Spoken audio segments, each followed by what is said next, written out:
Alright, this tutorial is going to be on how to write in-text citations.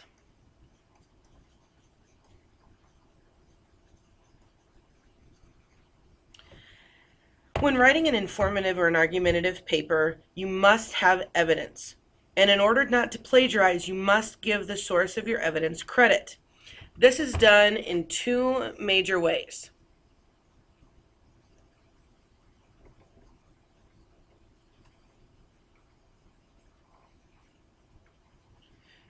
The first way that this is given is through a works cited page.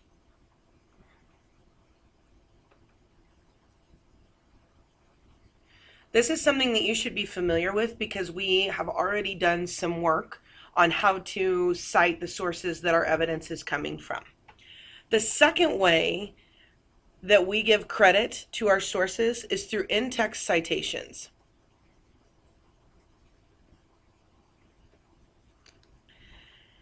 When we work on in-text citations, there are several things that are necessary. So for an in-text citation,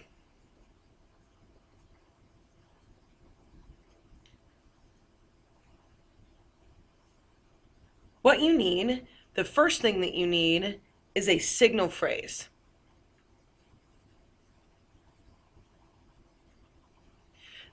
A signal phrase clues the reader in on what you are actually talking about. So if I were going to be writing my own paper, I would have a title, and I would begin my essay, let's see here, globalization is responsible for creating slavery around the world, or for encouraging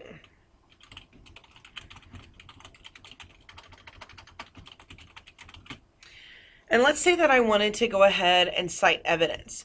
A signal phrase is going to alert the reader that evidence is coming.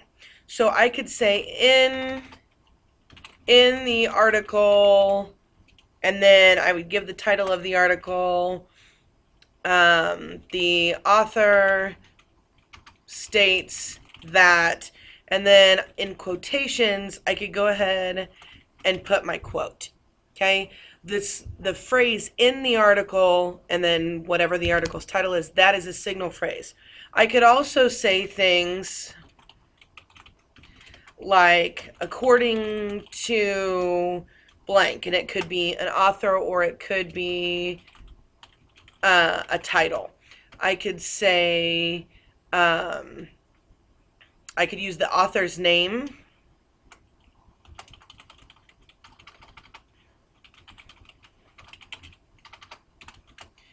So I could say John Brown, if that's my author, states that blank.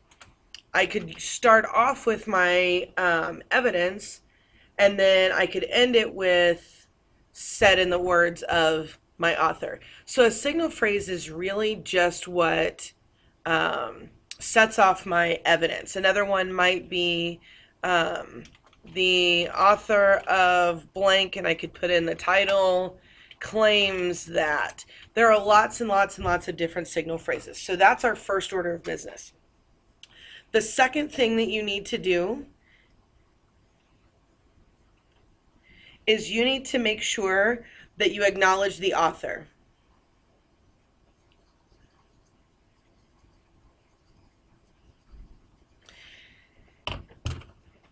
If I were going to look, there are lots of resources out and we're specifically using MLA formatting. If we were to look at this website in particular, okay, there are multiple ways here to cite evidence, and 3 of them are highlighted here. One of them, and this appears to be an article about poetry, said Wordsworth stated that romantic poetry was marked by a spontaneous overflow of powerful feelings. So you'll notice that Wordsworth is the author, and so my signal phrase here includes the author, and so they've been acknowledged. In the second example, romantic poetry is characterized by the spontaneous overflow of powerful feelings.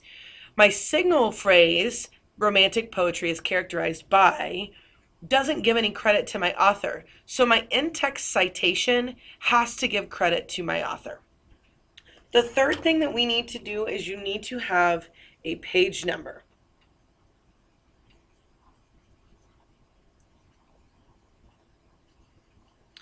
In MLA,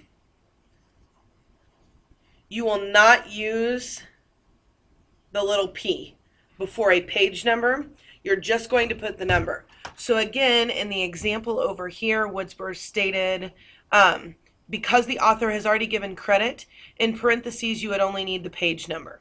In the second example, because the author had not been given credit, you would, in parentheses, end with Woodsworth 263, which the 263 is the page number.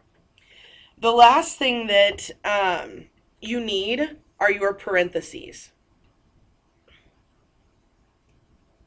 Okay, and the parentheses, that's what shows the fact that you are giving credit to somebody. So in a paper, again, if you look at these over here, as soon as you see those parentheses, then you know that credit is being given to a source. Okay, and our end punctuation always goes after.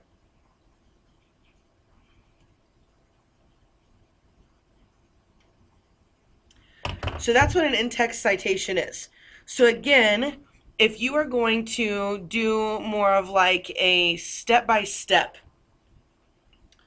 and you wanted to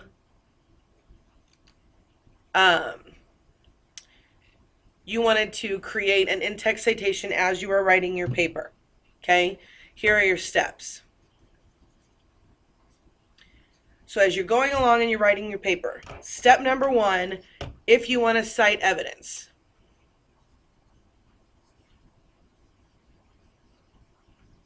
Step number 1 is to use a signal phrase. And we've already talked about what those are. Step number 2 is decide what the type of evidence is. Okay, so determine type of evidence. If I am directly quoting, so I am using a direct quote, which means I am not changing any of the author's words, then after my signal phrase, I've got to make sure that I use quotation marks. Okay? If I am paraphrasing or summarizing, I must use all my own words.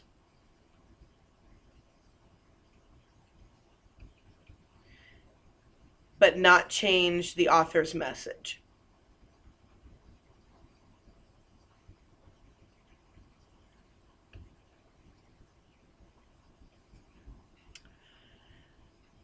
If, and definitely in your writing, you want to really, really be careful that not everything ends up being a direct quote. You want to have a good balance of direct quotes and paraphrasing. Your third step would be to add the citation. So you've quoted or you've paraphrased, which means my sentence is done. I'm going to add my parentheses and whatever my end quotation is. If in my signal phrase I gave credit to my author, I don't have to do that here, but typically this is going to be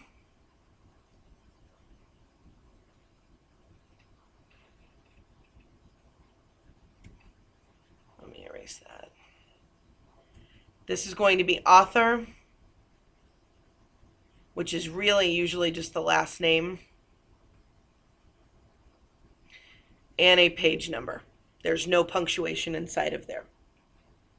Okay? My fourth step is add my end punctuation. And then my fifth step, so we'll put number 4 here, is to add in punctuation. My fifth step then is to make sure my source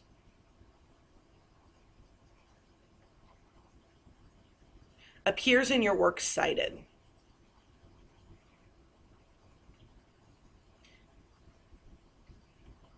Because even if you have cited your evidence using an in-text citation, if you don't have the actual source listed in your works cited, it is still considered plagiarism.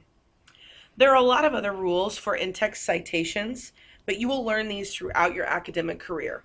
The intention of this was just for it to be a short lesson. My hope is that you have taken plenty of notes on this and that you understand that this is what I will be expecting in your argumentative piece, as well as in the future when you cite any kind of evidence. Thanks for watching.